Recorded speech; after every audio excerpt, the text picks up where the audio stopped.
One of my goals of this YouTube channel is to educate folks about how workers' comp law works. And a lot of times when I do these videos, I'll put a link to the site, or I'll put the citation of the case law that the video's about. And what you might do in addition to watching the video is download that case from the Ohio Supreme Court's website and then upload it to something like a Notebooklm. And this is Google's new AI tool.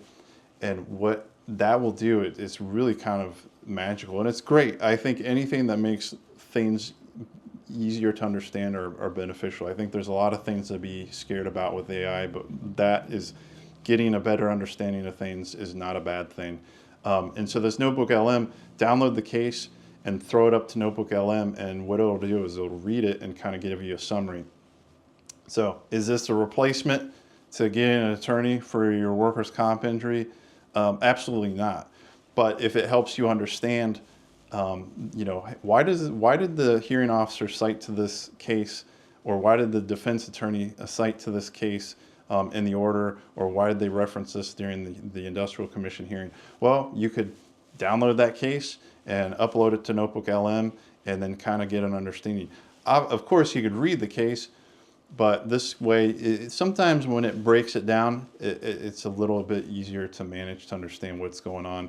It removes some of the extraneous, words that are in the case, and it kind of distills it to its fundamental level. But again, is this a replacement for getting an attorney? Absolutely not. And a very, very, very, very massive word of caution is be very, very aware that when you feed information to some of these AI products, like the free version of chatgpt, for example, you are publishing that information to the world. They're using the information that you put on that thing, chatgpt, for example.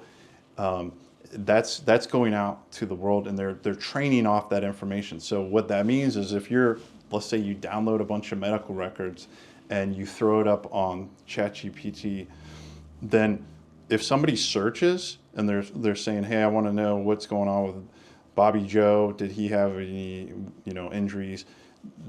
ChatGPT might say, yeah, they had an injury and this is what happened. So be very, very, very cautious what you feed to these AI products, because they might be publishing that information, may then be publicly available to the world. So just be aware, but it is kind of neat to use these things. Check out Google's Notebooklm and see how it works for you.